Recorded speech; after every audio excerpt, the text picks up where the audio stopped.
for today. Oh,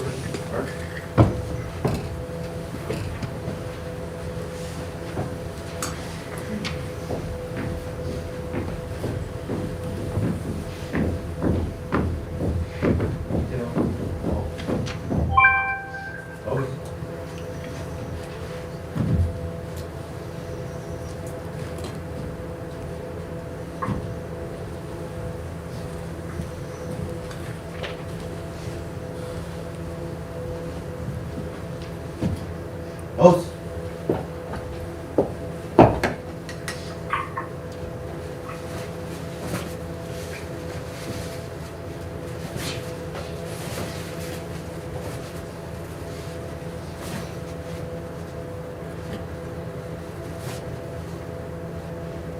Reason. Arms. I pledge allegiance to the flag of the United States of America and to the republic for which it stands, one nation, under God, indivisible, with liberty and justice for all. Order. Arms. Oath.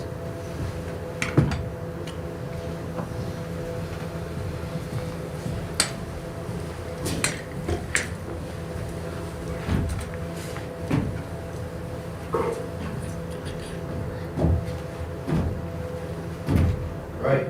Face. Over. Arch.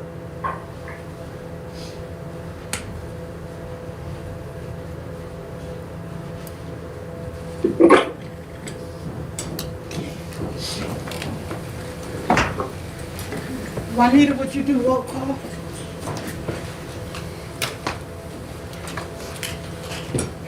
Al Almeida, Present. Teresa Bouze, Present. Michelle Corella, Here. Kate Canetta, Here.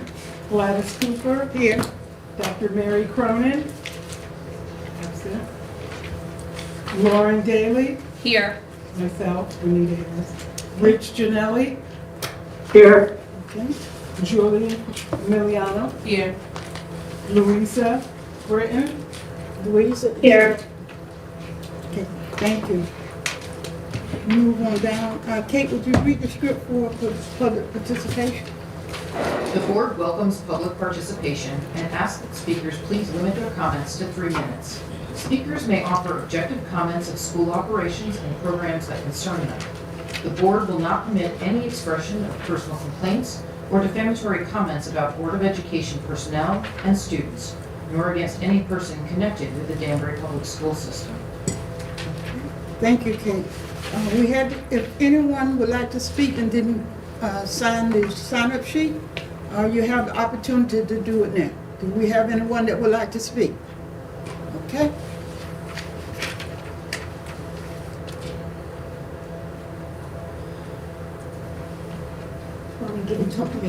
Thank you. Thank you, Teresa. Good evening, I'm Janice Anderson. I'm a Danbury parent, and I'm here to speak on the agenda. Okay, item- Janice, you slow down, right, okay, so we can hear you.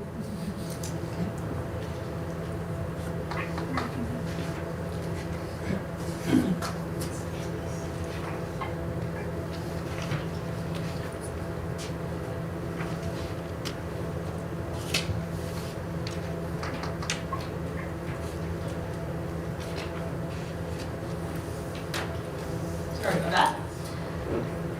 Good evening, I'm Janice Anderson. I'm usually a little more prepared when I come to speak to you, so I get close to my 3 minutes, let me know.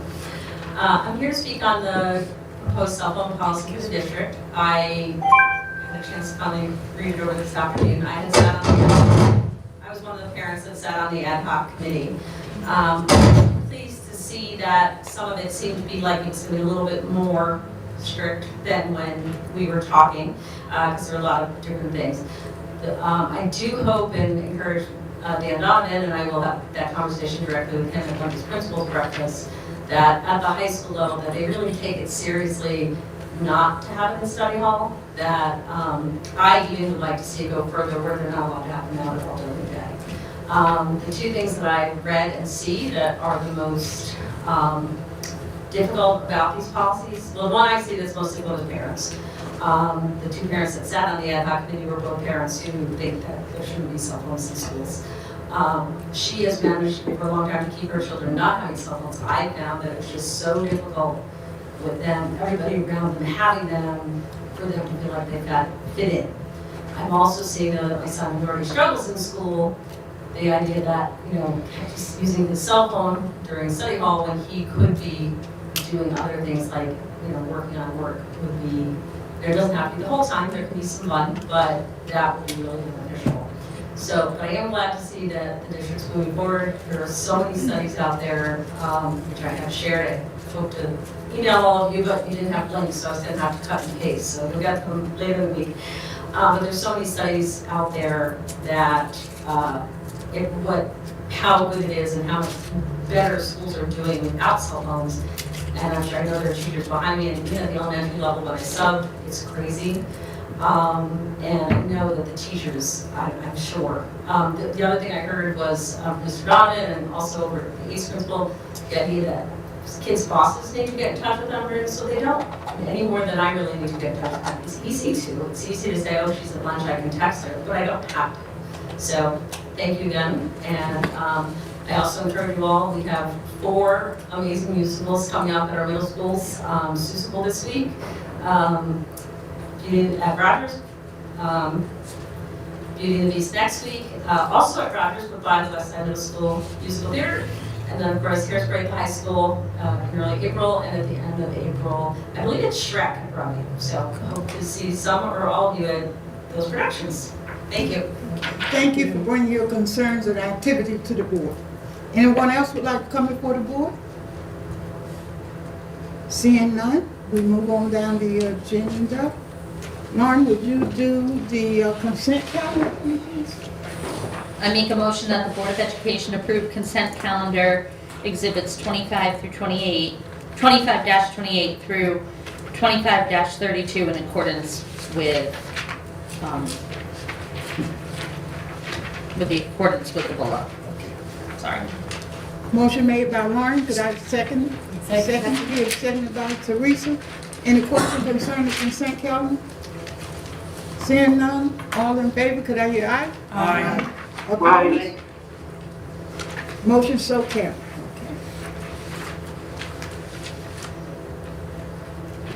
Do we have anybody from our educational staff that would like to come before the board?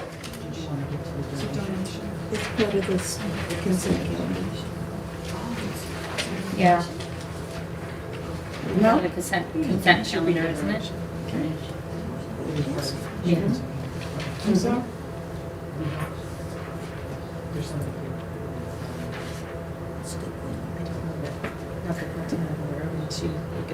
I know Bridget's not here tonight. We're talking about the donation from the library? Yeah. Okay. Okay. But it was in the consent calendar. Right, it so was in the, okay. yeah, I agree with you. Okay. I think at some point we will have to either make that a separate item with, or what, instead of, in the whole consent calendar. And we need to talk about that. Yeah. So To acknowledge the. we want to acknowledge, the superintendent will acknowledge the Danbury Library. Sorry for the confusion, everyone. We want to make sure we get this right. Right. Thank you. So we do have a donation, a very generous donation. So we will accept a donation in the amount of $1,235 from the Friends of Danbury Museum and Historical Society to support the purchase of educational supplies needed for History Day and PBLI Museum Night at Danbury's 3 middle schools in accordance with 25-32. So we thank the Danbury Historical Museum and the Friends of Danbury for this offer. Greatly. Oh, hi, Joanna. I didn't see you, Joanna. Oh, good. I'm on the Friends Board at the Danbury Museum. I'm also an educator there. I'm a former teacher and taught 38 years in Phenomenal. from the magnet schools. Nice to see familiar faces. But we wanted to thank you all for your cooperation and your assistance in getting History Day up and going in the 3 middle schools. and hope to collaborate with y'all in the future. So Thank you so much. Thanks again, and I know the money will go to good use. Absolutely. It's so nice to see you, Doretta. I didn't know it was you who was associated with Doretta. Used to work for us. She was phenomenal. She was a tech leader, and she was just all things Danbury for so long. So it was so nice to Teacher, always a teacher. always a teacher. So, thank you. Thank you. so much. It's a pleasant surprise. We apologize if we want to accept all donations, and we don't want Keep 'em to coming. walk over anyone or say that someone is not here. And we thank you. Forgive us for our mistakes. Okay. So educational staff, okay. We have students here? No students here? They're here. Okay, come on up.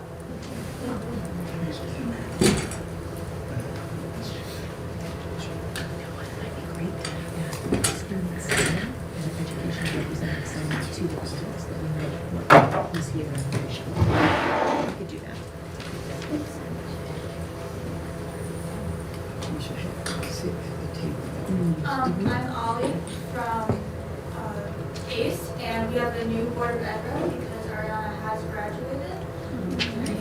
Hi, I'm Alex. I'm currently a junior in ACE, and I'm really excited for this new opportunity. Good evening, Board of Ed members, cabinet, and community members. Thank you for allowing me to represent and speak on behalf of the Alternative Center for Excellence. First, we have Melissa in the ACE journalism class who would like to invite you all to check out our first articles of the school year in the Alternative Times. The Alternative Times can be accessed at the acealternativetimes.com and on Twitter as at @AceAltTimes. On Monday, March 3rd, 21 ACE students from the Children's Literature class attended Read Across America at Pembroke Elementary School in honor of Dr. Seuss's birthday. Our students were guest readers in the students' classrooms where students, teachers, and guest readers spent a morning sharing the love of reading. This group was led by Daniela, Diana, and Melissa. Ashley is running a flex called Take Stock in Your Future. This group is a collaboration with the Junior Achievement where 9 ACE students have been using flex time to prepare for a competition against other schools in the area. On March 13th, these 9 students will compete at WestCon to see if they can make enough in the trade in order to be the team to make the most money. ACE welcomes 16 new students to ACE in quarter 3. Our ACE Ambassador program is led by Daniela, Melissa, Katya, and Diana. We will train our ACE hosts during quarter 3 so that we have hosts who can run spring visits for interested students in quarter 4. On March 10th, 11th grade students at ACE participated in the digital readiness session for the SAT school year, which they will take on March 26th. During the session, students prepared for the SAT by practicing with the digital tools, exploring sample questions, and exploring the official College Board SAT preparation site. The SAT at ACE is coordinated by Kyle Tripolo. The Cultural Alliance of Western Connecticut has awarded a grant to the Brookfield Crafting Center for ACE students to participate in 2 after-school sessions. Session 2 has begun and includes mosaic-infused glass making, embroidery, and sashiko stitching. The second session began on March 5th. A special thanks to Anthony Hellman for leading this effort, transporting the students in the ACE van, and participating in the session with the students. Thank you all for allowing us to share what is going on with our ACE family and remain ACE strong. Thank you, young ladies. Thank you. Thank you.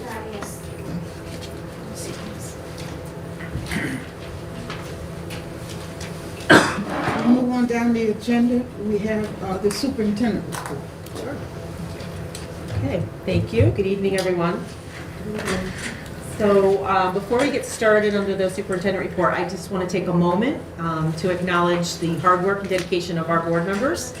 This is Board Member Appreciation Month, so you get an entire month, not just a day, which is great.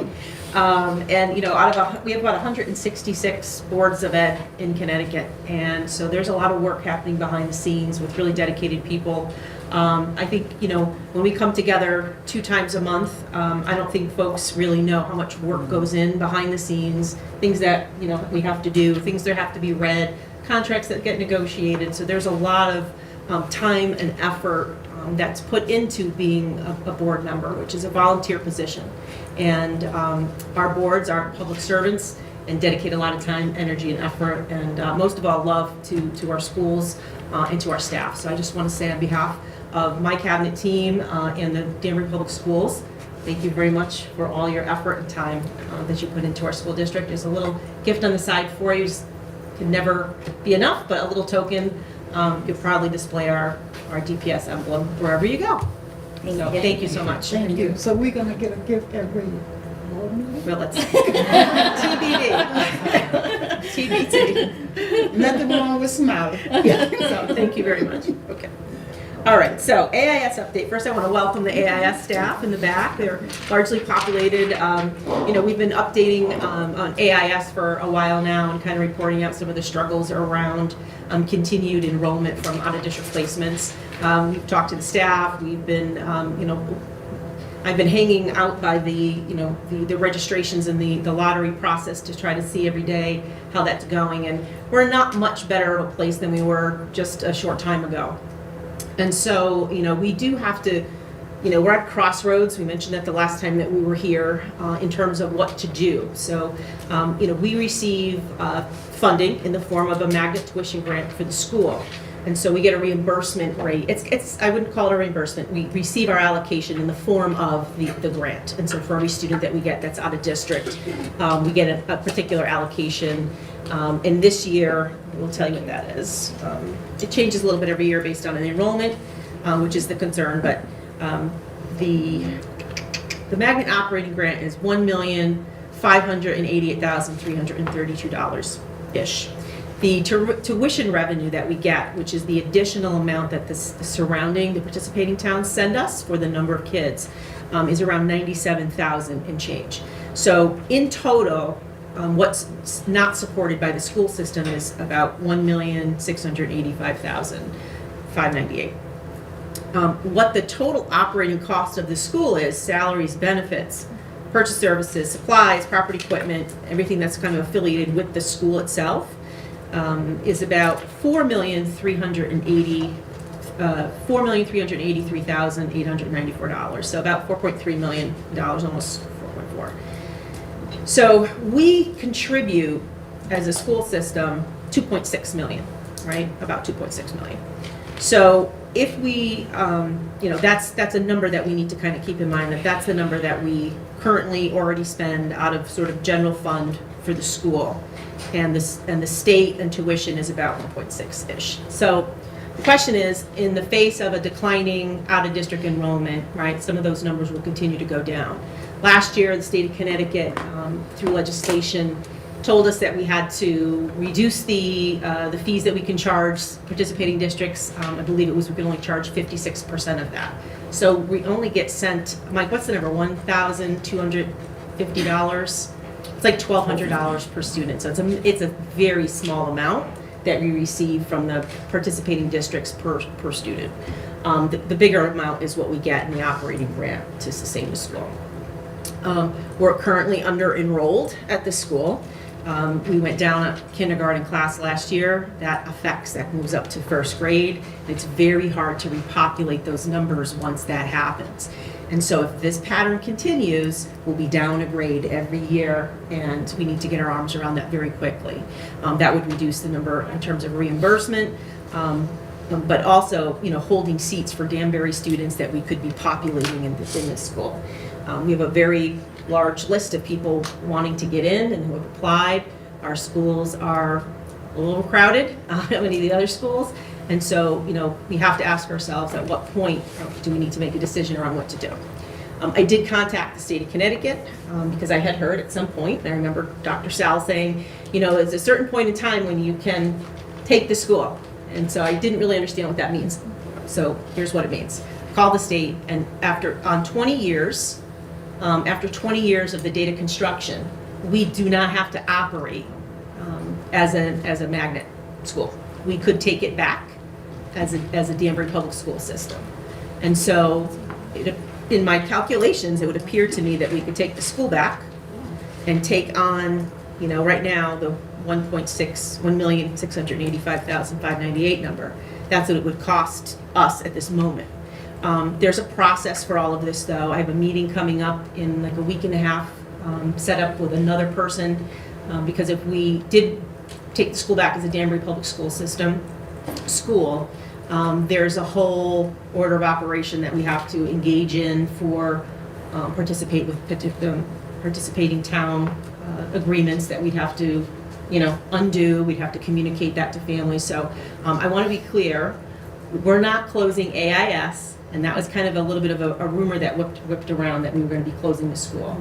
And that's far from the truth. If anything, we want to fill the school with as many students as possible and scale the good work that team is doing, because it's a wonderful school.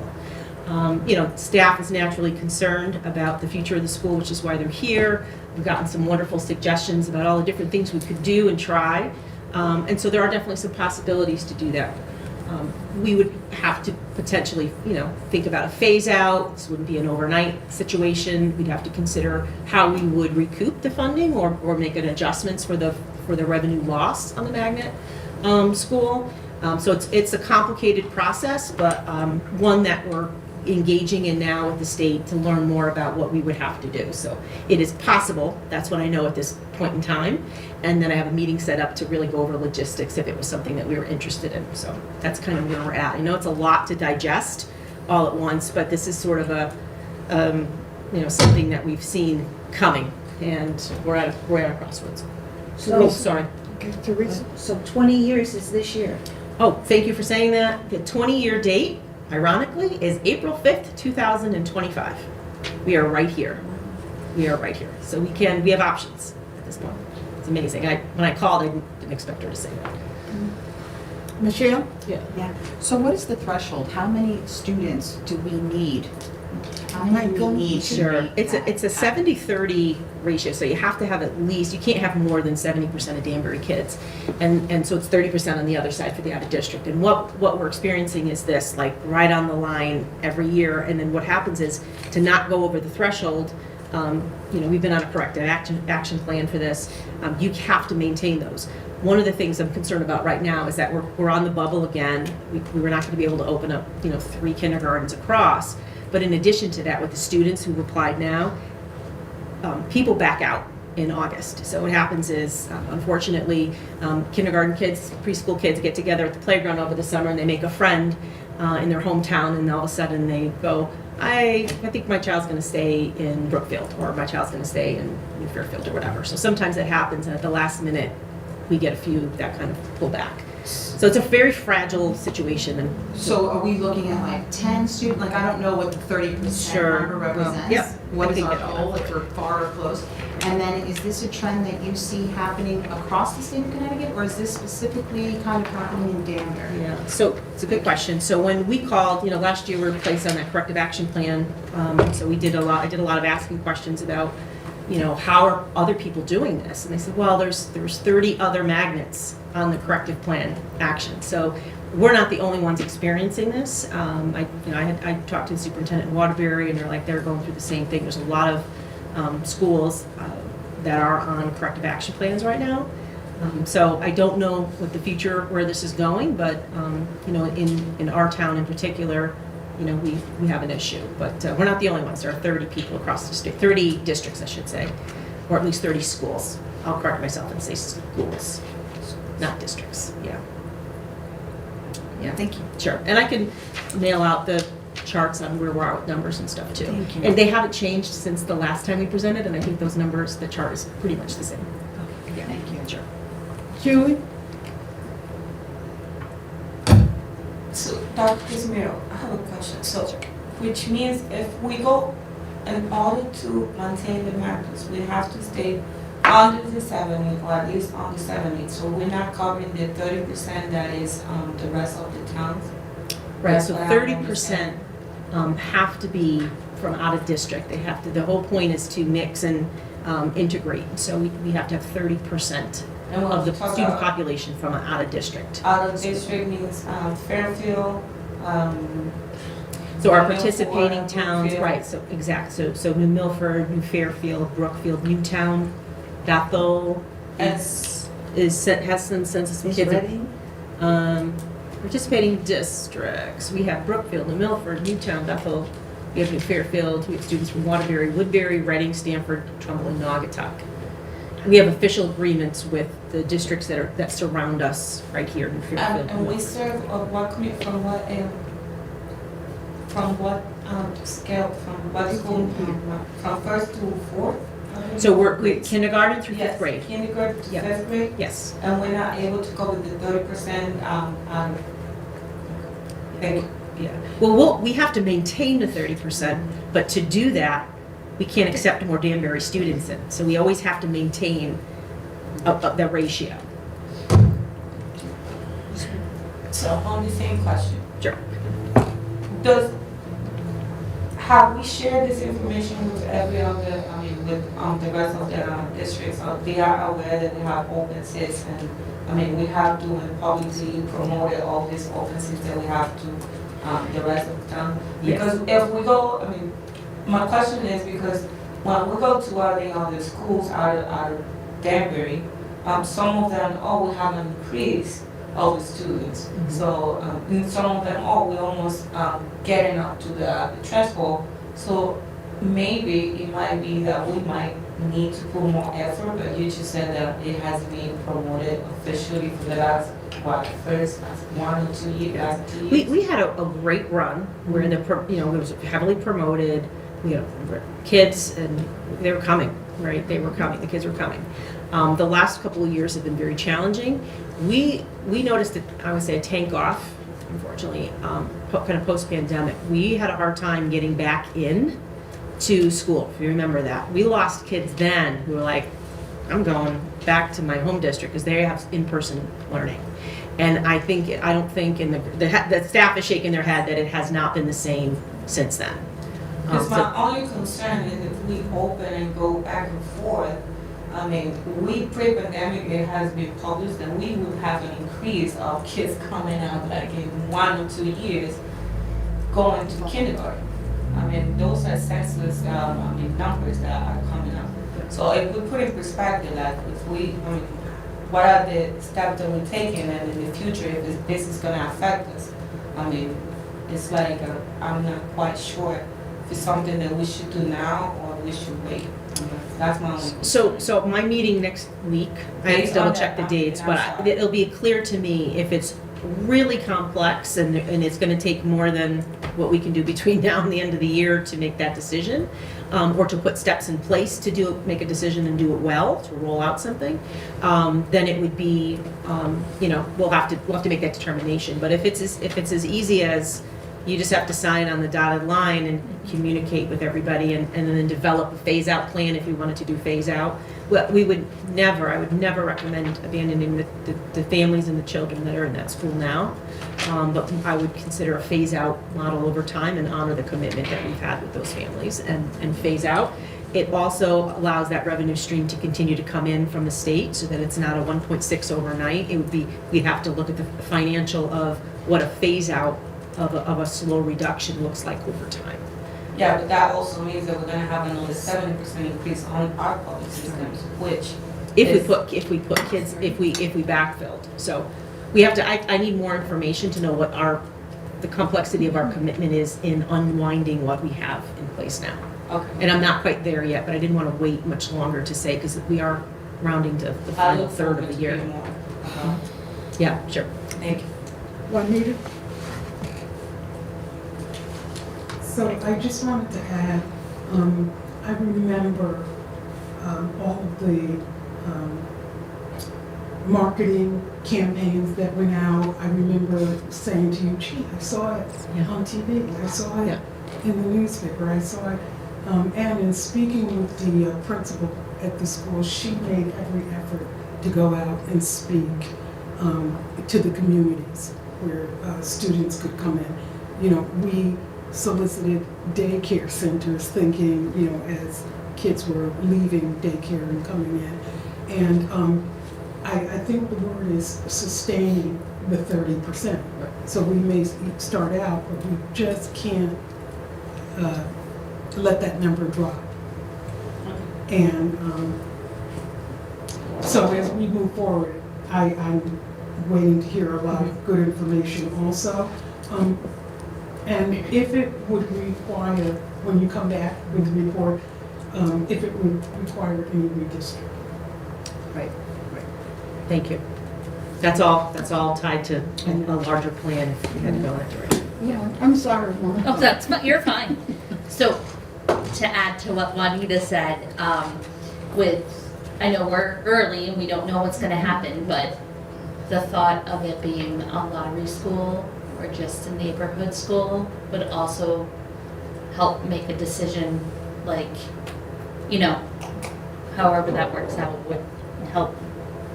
I think some board members have an opinion either way. Okay.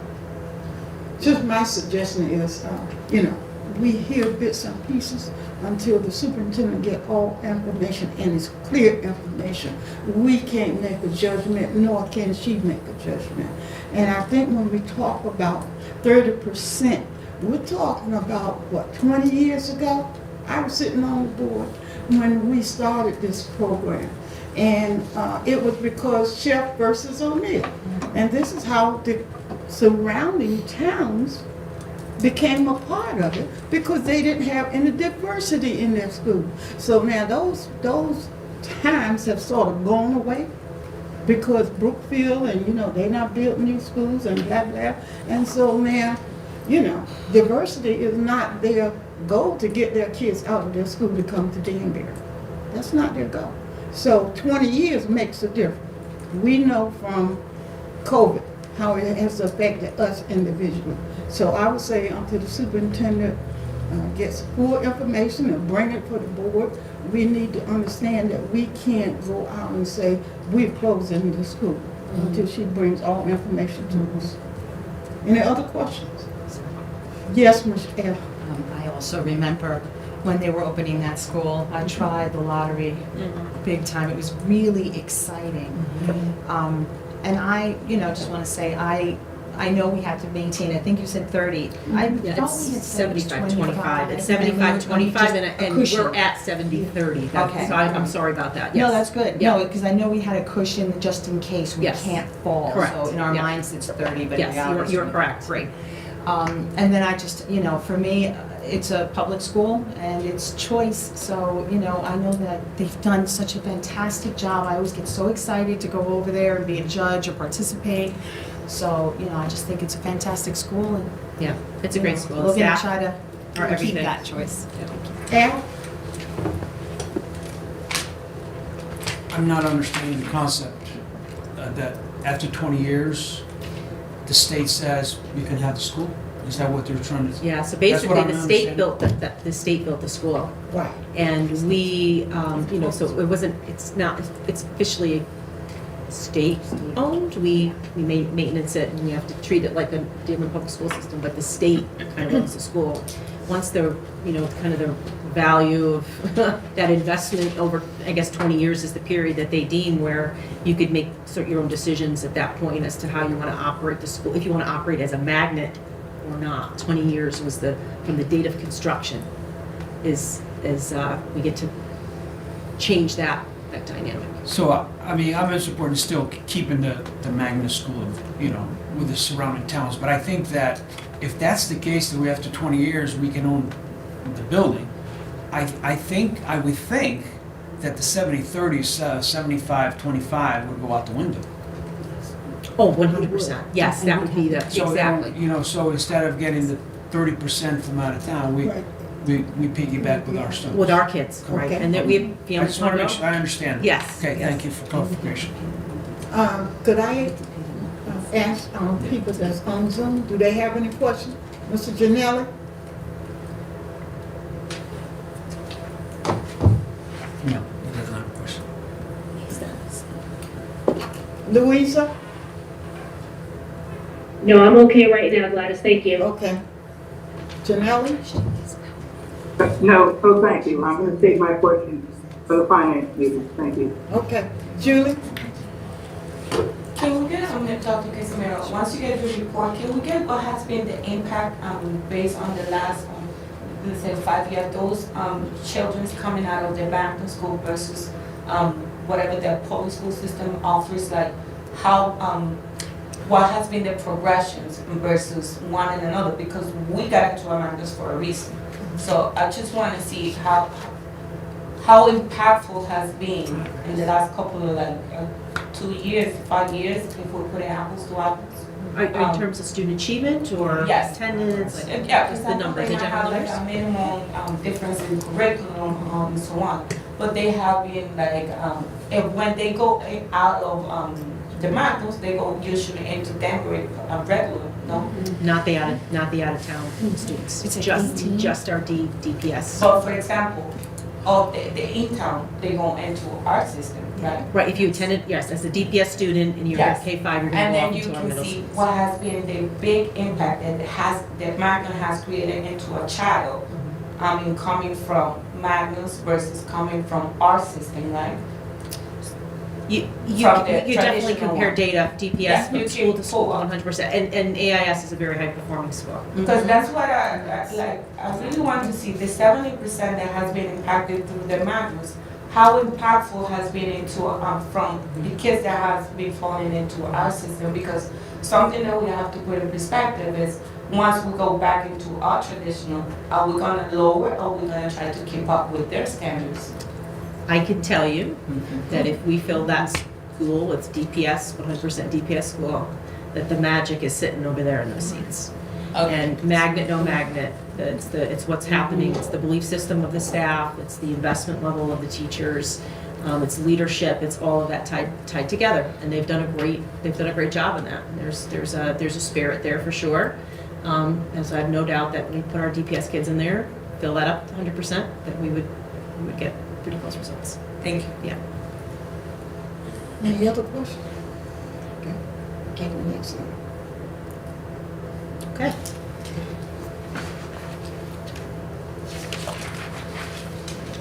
Let's catch up on my paperwork here. Okay, middle school enrollment. We have a lot of topics, meeting topics tonight. Let me just grab that out. Okay, so, over the last couple of years, Broadview Middle School has been oversubscribed. They have a very full student enrollment there, and our Rogers Park Middle School has, I wouldn't say that they're undersubscribed, but they're certainly lower than Broadview. So right now, let's see here, the building total, we had over 1,000, I think the current one was 1,059 at Broadview, and then we had about 869 at Rogers Park. So we're trying to divert some students, enroll them in as sixth graders into Rogers Park to help balance off and even our numbers coming in. The current trends, it doesn't look like there's very much relief for Broadview, and they're bursting at the seams there right now. And so without doing full-blown redistricting, which is a very complex thing to do and takes probably 2 years to do it really well, and at least a minimum a year to get it done. We would like to, or we are, I should say, moving a few streets in the Shelter Rock area to help divert, that follow along with bus lines and bus routes and make sure that we have the ability to transport student and it's efficient and effective. About 30 students. So we'll be in the process of contacting about 30 students and their families with that change. We've been this plays into a larger issue. We've been crisscrossing students across town because we have places where we're oversubscribed and some places that have a little more room. And so when one grade level fills up and there is no room at the end, we have to bus them across town, and it's far more expensive. And it complicates things very much. So at some point down the road, we should look at redistricting. We should look at a deeper dive into where students are traversing across the city and how we're meeting the enrollment needs, or have we kept up with that trend. There's no superintendent in the world that I know of that likes to redistrict. Boards of eds don't like to have to redistrict. It's, it causes a lot of consternation in the community. People get upset. So it's something that right now we can do in a small pocket to help bring some relief to Broadview Middle School without doing anything major. But we need to look at the whole system. We need to look at all the schools and how they play, and probably redraw those lines in at least a couple of years, fairly soon. Right now, we can make some small adjustments, and we've been doing that on smaller scales with individual grades that have filled up in the schools. So we'll be sending letters out shortly.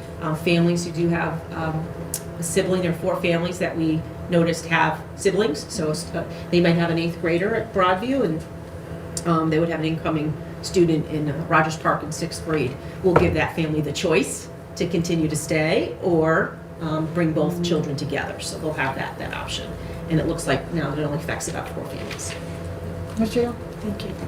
So there was the 400 students from the career we're going to be doing over by the new Career Academy, the original 400 in the middle school. Oh, yes, that we correct. changed. Yeah. Where did they go? Did they go to Broadview? Is that why the number is so high? And where did you locate the 400? Is that So the creating 400 was to plan for this kind of roll up that's coming up, and it's dispersed out, but across schools. But we have there's an overabundance at Broadview. That will continue, particularly with what's coming up. So if we don't move a few streets now, the 6th grade move is to also roll into 7th and roll into 8th and to accommodate some of that. Too disruptive to be like everybody in this neighborhood is now going to switch from Broadview and go over to Rogers Park. We're not doing that. We're trying to do it slowly and responsibly and make as little wave as possible on this. But the 400 are really across all, and it's not 400 at once, it's 400.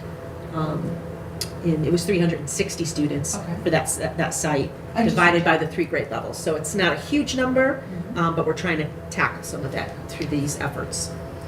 Yep. Any other questions? Okay. Going on the list. Okay, PTO and parent recruitment. So I've been attending the citywide PTO, and I know that there has been some concern around by our heads of PTO. Overall, I would say the numbers have not been where we want them to be, and so I'm just giving an all call. I'll be sending a letter out to the community, in a couple of weeks, to encourage all of our families, if you have been thinking about participating or joining the PTO, or even if you just want to volunteer on a smaller level, you can still contact the PTO. They have episodic events that happen throughout the year, and fundraising. There are ways to contribute. But all of our PTOs, are kind of varying stages of robust numbers in each of the schools, and we're hoping to garner a little more parent engagement and connectivity in the schools, so that that is waning in many of our schools. Again, post-pandemic, a little drop off there, and we've a lot of working families. People are working multiple jobs, but it is my ask that if for folks out there, not just sitting in the audience, because most of you are already working here, but the parents, I'm looking mainly at the camera here, that the parents at home, if you're thinking about getting involved, or you have even a day to spare and you want to join, we highly encourage you to contact the school, get more information about the leadership that's in place at the school for PTO, and to become active. So we really want to increase our parent engagement, and we need all of our parents to be part of that. And bilingual, you name it. We need everybody. And sometimes there's a stigma around, will I fit in? Is this going to be, is this a group that I'm going to be a part of? And we need everybody. We need representation across the board, and we need our families to engage. And we'll take any and all help that we can. And the PTO folks that are working in the schools would really appreciate having some more members on their team. So just a little public service announcement for that.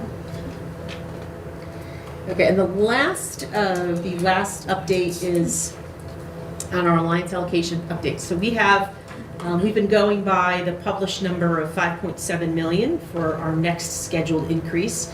If you remember me talking last year at all, around budget time, that we were going to eventually tap out and even off in terms of our allocation for the Alliance grant, which causes concern because contractual increases continue to go up, benefits continue to rise, and when you utilize the grants to house those things, you cannot control some of those costs, but the grants are fixed. So we were scheduled heading into this year, 25-26, to receive about 5.7 million. And a portion of that alone would just be used to cover those contractual increases, and then the cost of everything that we have in there, goods and services going up potentially. It's a nice amount, but it's not, it was, something that we have to keep our eye on and not compound our current issues with overstaffing some of these grants. Our new number was published. We realize now that we are getting, there was an enrollment, I'm still trying to get if there was a formula change, they said it was based on enrollment and some other information, $9.1 million. So that is our new number, and I just confirmed that with some of our reps to hunt that information down. So we'll get 9.1, which is great, and so that certainly changes a few things. We think that there are some things in our budget now, we'll see how things go with allocations and all that stuff from the city, but we can definitely fit some of the strategies that we have listed in our drivers, such as instructional paras and things like that are a very worthy strategy in Alliance because it's about closing the achievement gap and innovation. So we think we can bring down some of the asks that we have there, and now we're also working hard to analyze our current funding, general fund now, and we're going to be looking at where are we, and is it possible that we, with this new number, that we work with the city team to bring that number down a little bit, which I think would be a welcome addition to current ask. We certainly have a large ask on the table, so to be responsible to make sure that we were adjusting and in real time to that request. So we need probably a couple more weeks to make sure we're not overestimating or underestimating. We'll get that clarity soon. Okay. And that is it on my end. Any questions to the superintendent? Okay. And I want to thank Janice for updating on all of the great plays that are happening. That was actually I had the Beauty and the Beast here, but I didn't have all of the flyers in front of me, so you saved me a little bit. So thank you for the update. Yeah. Board standing committee, community relations, Kate? We've not had a community relations meeting since the last board meeting, so our next meeting is currently scheduled for March 26th, and there was some conversation about whether that might also be converted to a presentation of the budget. So Yes. it depends on some of those things that. Got some things in flux. Yeah. Is March the 26th a regular board meeting? Yes. Mhm. Yes. Yes. Okay. Curriculum, Lauren? Our next curriculum meeting is April 9th. Okay, thank you, Lauren. The presentation for AI, I really That was enjoyed. great. It It was really was awesome. great. And I hope that we can have him back again. Yeah. Okay, thank you.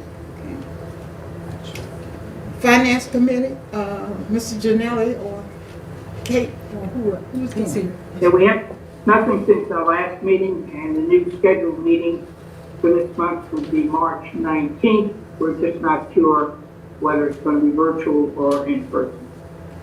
Okay, thank you. Mike, you have anything to add to that? No, ma'am. Okay, thank you. Policy? Kate?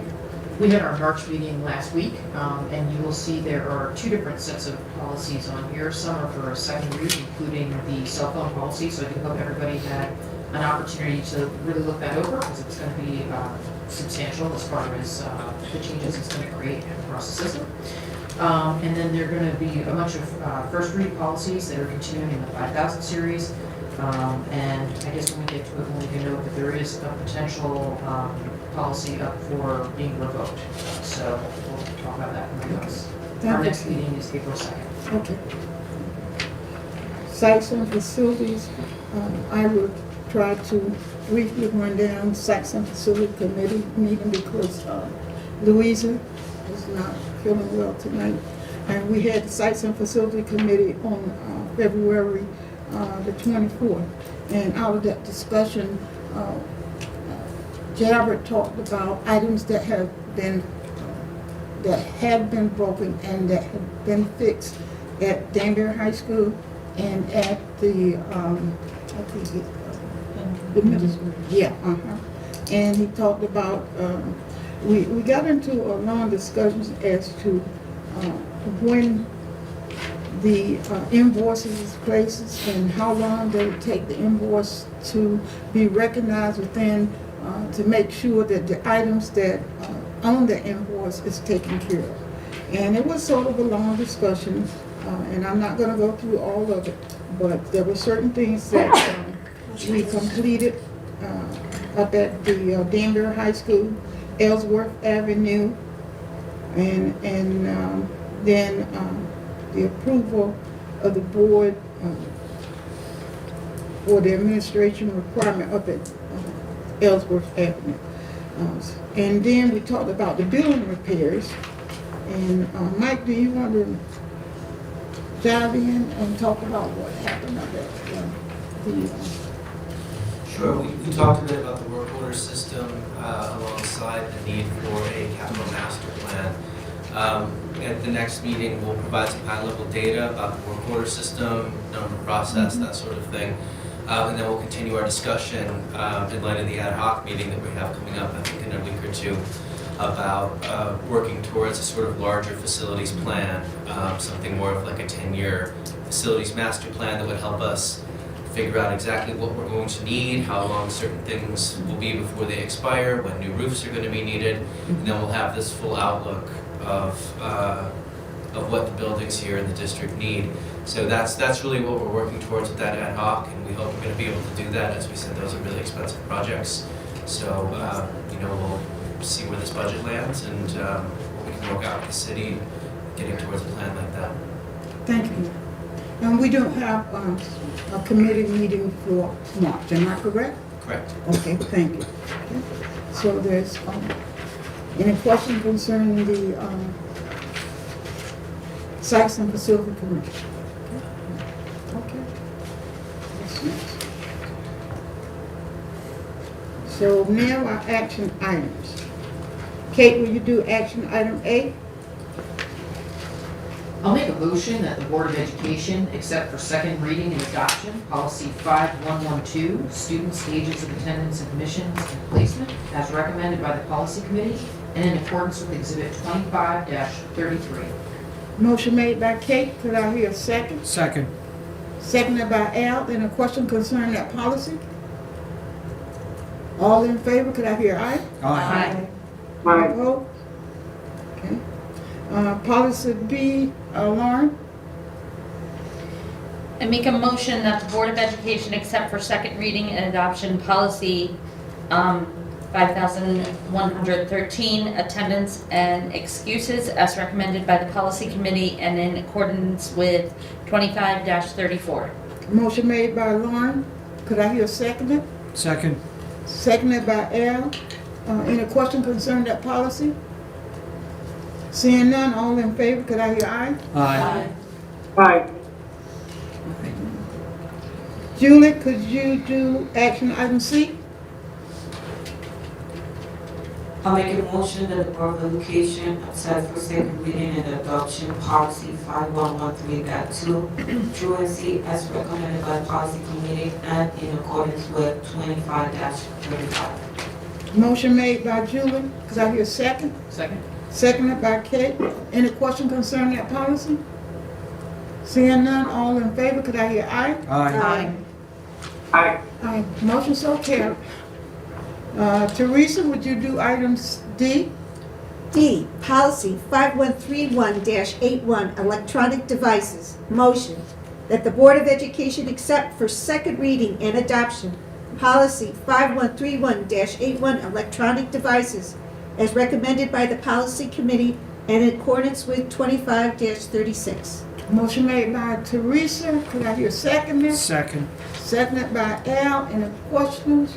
Seeing none, all in favor, could I hear aye? Aye. Aye. Motion so carried. Juanita, could you do policy E?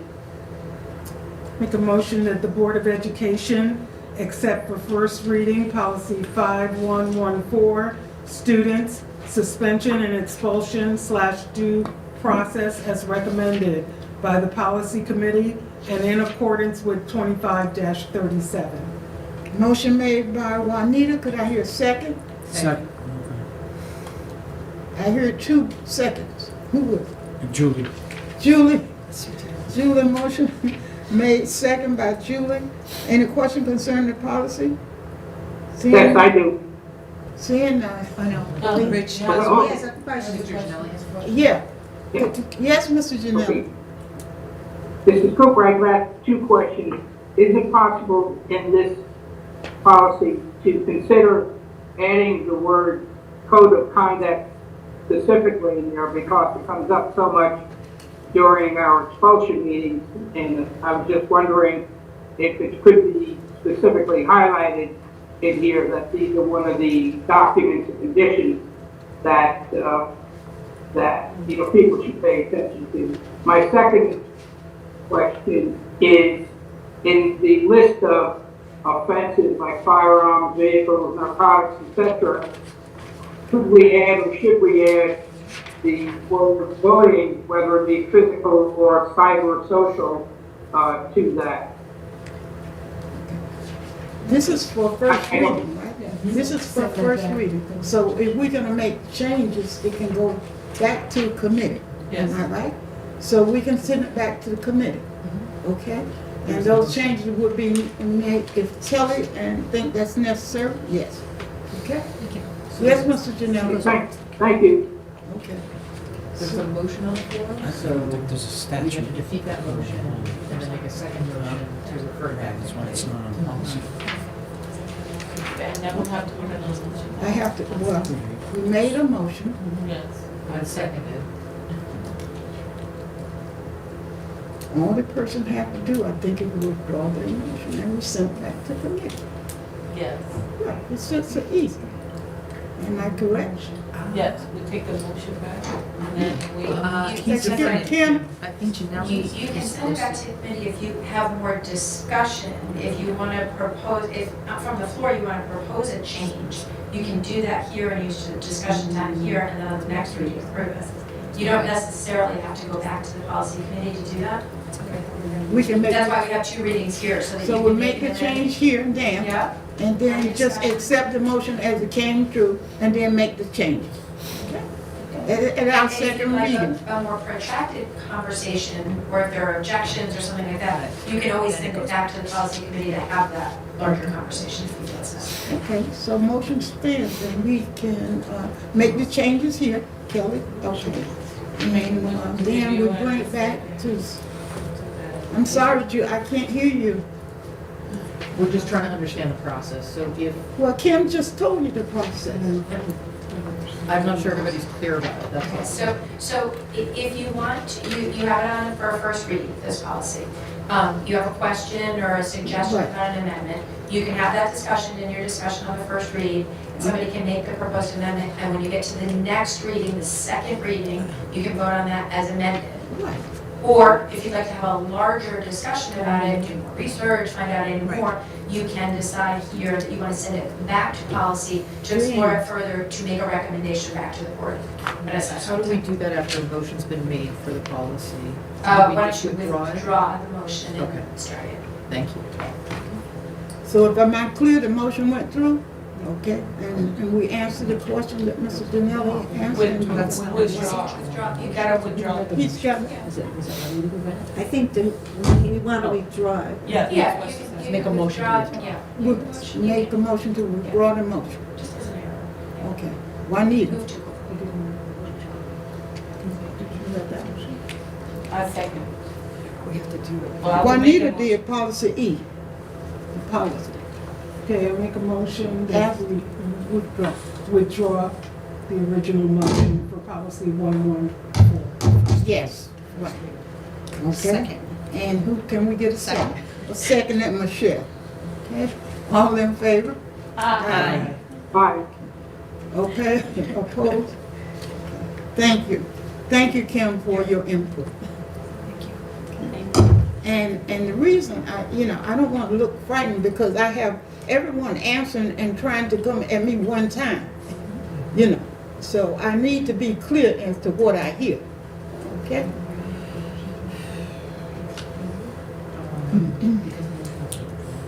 Michelle, did I call you to do? No. Okay. Yes, that That's works. my next thing. Okay. Is that it? Yeah. So, Motion that the Board of Education accept the first reading policy 5117, students, school attendance areas as recommended by the policy committee and in accordance with 25-38. Okay. Michelle made the motion. Did I hear a second? Second. Seconded by who? Julie. Julie. Any question concerning that policy? All in favor, could I hear aye? Aye. Motion so carried. K through policy G. I'll make a motion that the Board of Education accept for first reading policy 5118, students, non-resident attendance, as recommended by the policy committee and in accordance with exhibit 25-39. Kate made the motion, could I hear a second? Second. Seconded by Lauren. Any question concerning that policy? Seeing done. All in favor, could I hear aye? Aye. Aye. Any opposed? Okay, motion so carried. Okay. Mr. Janella, can you make a motion?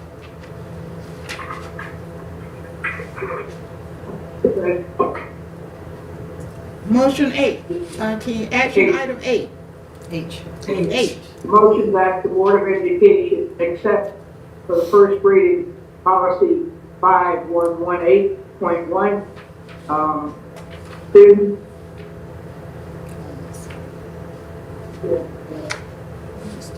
wellness, students as recommended by the policy committee, and In accordance. according with the exhibit 25-40. Motion made by Mr. Janelli. Any question concerning that motion? I'll second. Seconded by Kate. All in favor, could I hear aye? Aye. Motion so carried. Okay. Louisa, can you make a motion? I won't leave you out. No, that's okay, Gladys. Can you do action item I?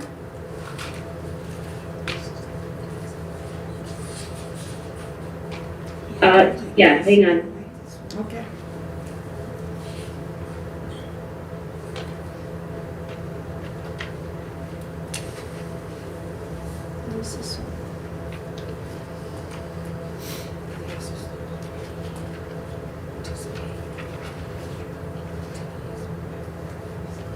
Ready, Louisa? Yeah, which one did you? Aye, the last one. Thank you. Policy 5114. 514.21, students' extracurricular activities, academic eligibility. Motion that the Board of Education revoke policy 5114.21, students' extracurricular activities, academic eligibility, as recommended by the policy committee in accordance with 25-41. Motion made by Louisa. Could I hear a second? Second. Seconded by Al. Any questions? Yes. So there was some discussion by the policy committee about this particular policy, because I don't think it's very often that we revoke a policy. You'll see that this is 5114.21, which is also aligned with policy 5114, which we've just sent back to committee.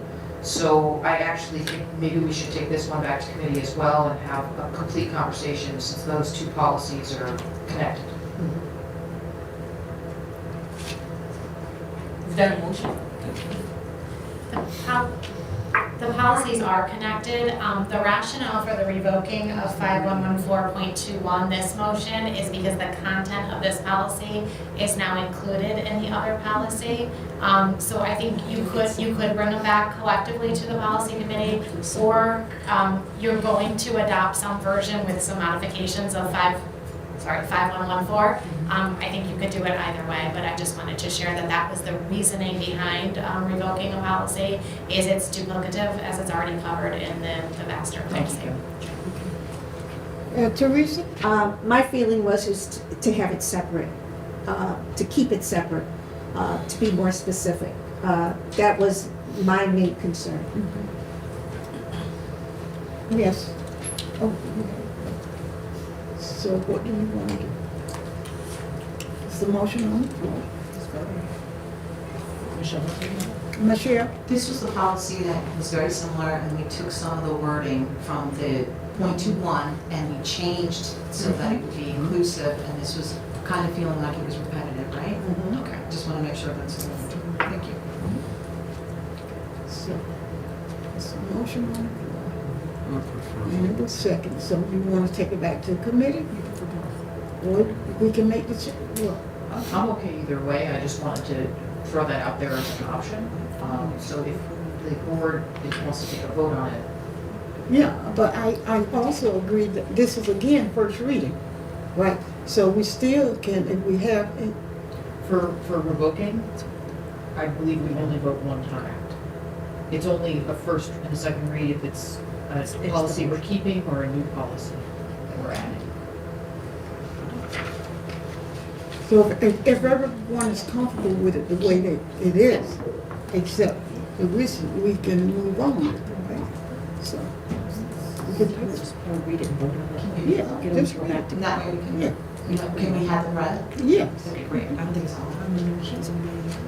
So the motion was made by Louisa, okay, and it was seconded by yeah. Me. All in favor of the motion, could I hear aye? Aye. Aye. Opposed? Aye. Okay, so one. Okay, motion so carried. Thank you all for getting us through these policies. Next on the agenda is, do any board members have PTO reports? That's one thing that we've really gotten through, and I know we have been so busy this year when school started. Have we visit our PTOs that we were assigned to?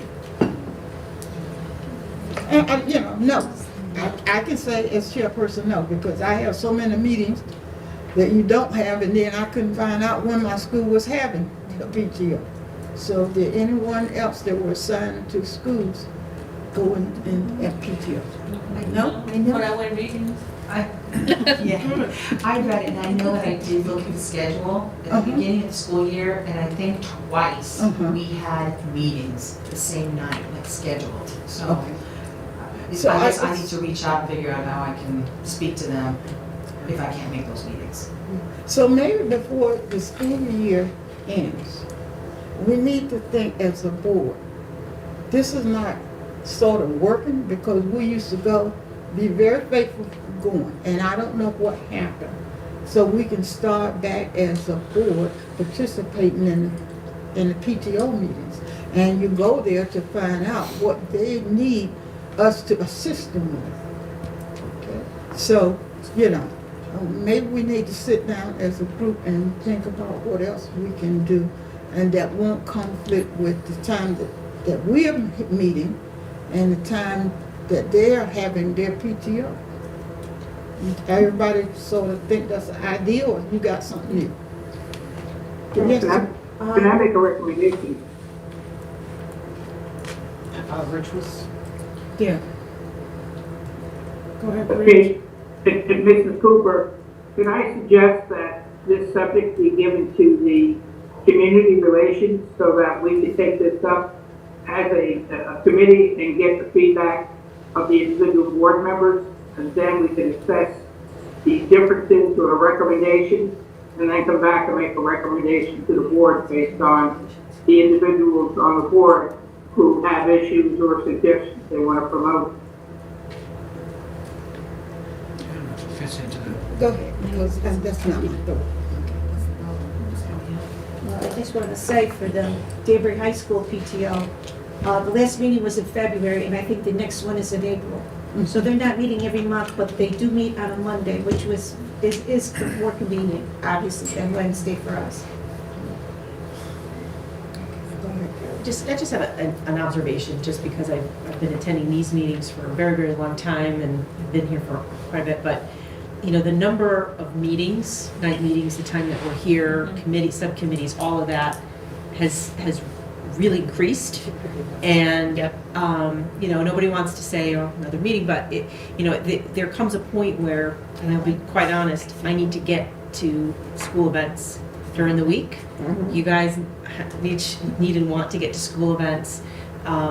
It's been, you know, I know a lot of folks have noticed, you know, the meetings and trying to either, you know, getting the work done or having, you know, some prep time, but I think maybe we should consider something, you know, perhaps it's community relations, but how we can get to some of those a little bit more by maybe streamlining how we meet, why we meet, stacking meetings. It's just an idea, but I would love to myself to be able to get to more school events in the evening, and I'm hearing the PTO thing, and I'm thinking back, that was a real, like, pretty robust, you know, that board members were attached to the schools and they attended everything that the schools that they were affiliated with, they were attending a lot of those events too. So just an observation that we spend a lot of time here around the table in a lot of meetings, and if we could think about ways we can engage more in the schools, myself included, I put myself in that bucket too, because we are all in the same meetings together, so many nights a week.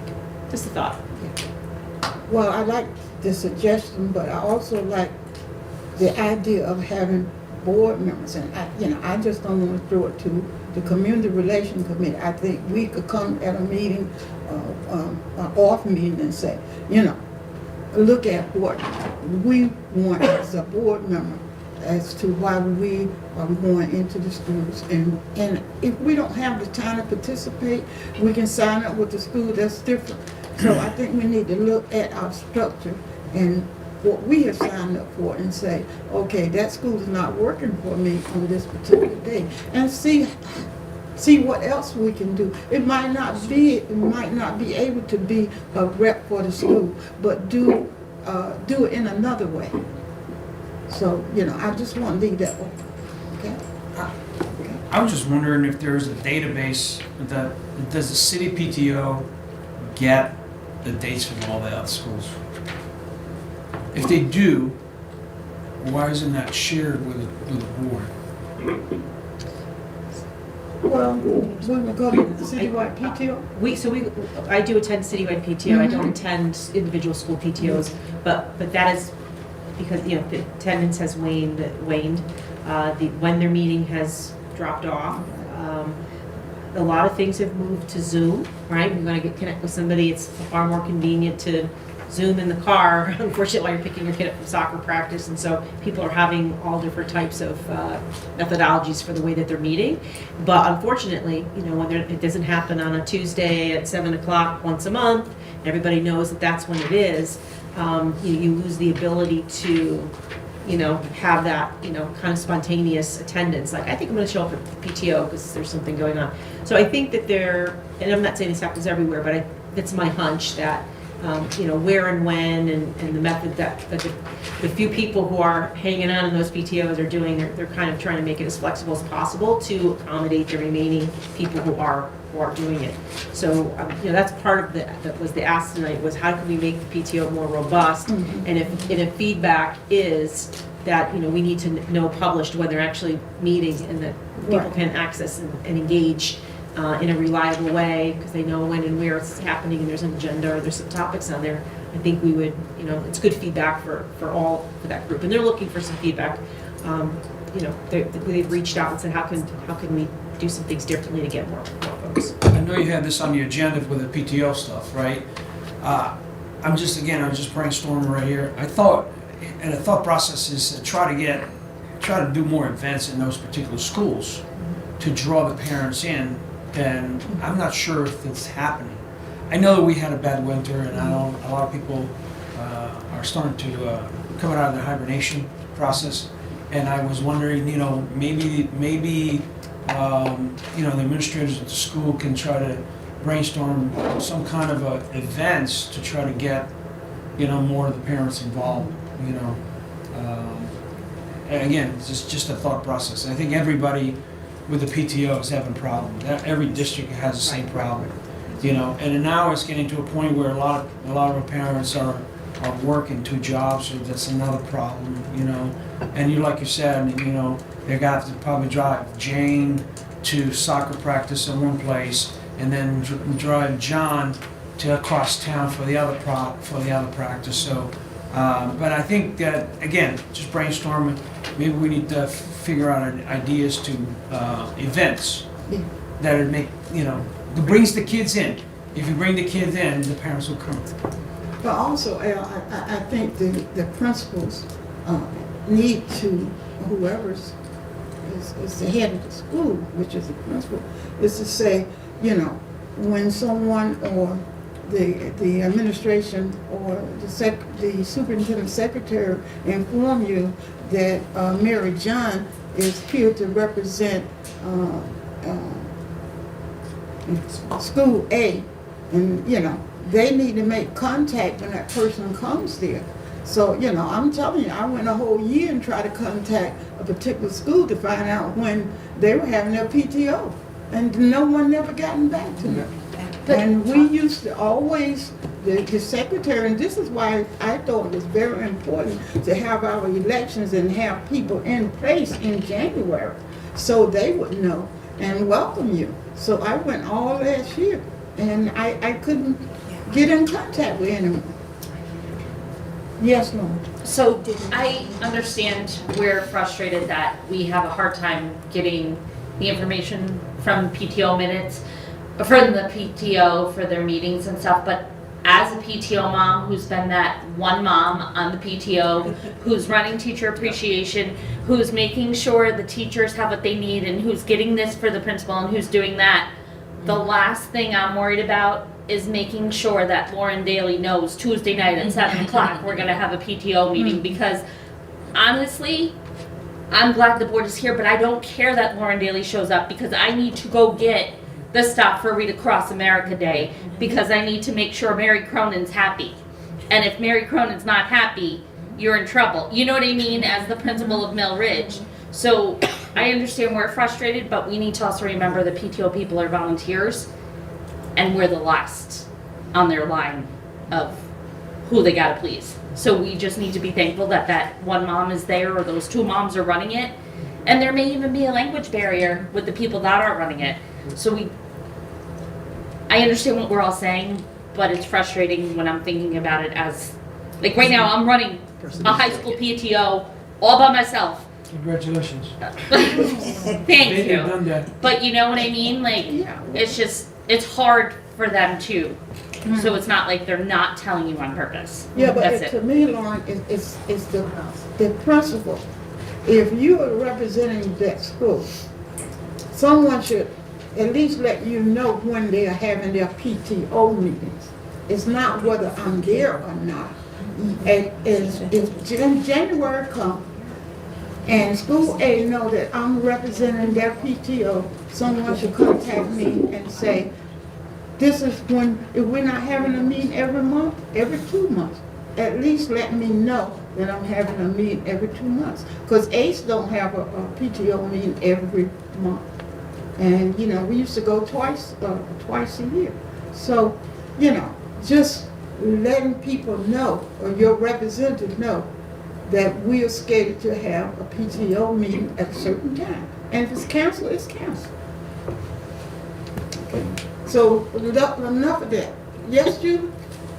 I just want to say maybe if it could be spread out like the whole calendar for those that you might have available, so maybe we can pick and choose to go sometime on those days that we already know they are available to any of us. We're gonna. Yeah, we're gonna continue to pass give it out. feedback to because Citywide's looking for like, how can we just change the dynamic and get more people out? So they're actively talking about it, and as Lauren described, this is the scenario that is where where we do even have a Lauren. Some places don't even have a Lauren, so that's why there is no meeting and there's nothing posted. So we're trying to work to bolster the ranks. So it's definitely something we're trying to feed into right now. And I think, like she said, language barrier too. Sure, definitely. Okay, my superintendent. New title. The superintendent wins. No. Need a break. My Here you are, lady. chairperson report is, I've had a trying 2 weeks. Don't forget our evaluation committee for the superintendent on the 25th. And I hope that you respond so we can have a quorum. Okay, and if you did not, please do so. Okay, so we can have a quorum, okay? I won't be here for that meeting. I did respond already. Okay, thank you, okay? I went and Great Plains, I think it was Great Plains. I went to the Black History program and it was beautiful. Kate also was there and those kids just showed off. It was really beautiful. I stole some of their things that I want to use in my Dr. Martin Luther King program next year. And it was just beautiful. It was just beautiful. So, you know, and I think all of us go to different affairs at school and we all can't be to the same affair. And I just appreciate those that can and let us know when things are happening so that you can go. Okay, Teresa. I have to report I signed up for that National History judging. I didn't realize how much that was involved. All the paperwork I gotta read. So that's coming up. There's a Zoom directional meeting this Saturday. And then the following Saturday, it's up for our area, Torrington. It's in Burlington. Burlington? Yeah, so I made a big mistake. It's a They're going to be very appreciative. Yes. Yeah, they said they need 200 judges. So at least you know the process when you get there. Yeah, I know the process, right? Julie. I would like to report that I went to read to Park Avenue and Millbridge School. Okay. So, first and fourth graders. Okay, cute. Okay, thank you. Anybody else doing the reading? Lauren? Pembroke. You did Pembroke? I did Millridge, AIS, Shelter Rock, Stadley Ruff. Cool. Girl. Wait, where else did I She go? gets the gold star. Park Avenue. And I went to one other. Got Yeah. Thank you. Thank you. If there's nothing else, yes. Yes, Juanita. Oh, thank you for that. Just reporting that Chair Cooper and myself attended the citywide PTO meeting this month. And one of their goals, as we were talking about, is looking at how to bring more of the schools together because a lot of the issues are the same. And one of the schools was saying she likes to hear what's going on at the other schools and how they're handling it and really wanting to meet with the superintendent to see how they can further support the district and focus on some of the issues that they could bring to the citywide PTO so that the schools could know what's going on and how they could support the district. Thank you, Juanita. Kate? Dr. Seelig and I went up to Hartford today for the Cave Downhill, and it was a good event. There were quite a few other board members from across the state there, and we had an opportunity to sit down with some legislators on the I'm forgetting the words now. The higher ed, thank you, the higher ed committee, thank you. And share some information about what we're doing with our high school model, so that we hope to gain some support for that work. So I just want to thank him for being up here. Thank you, Kate.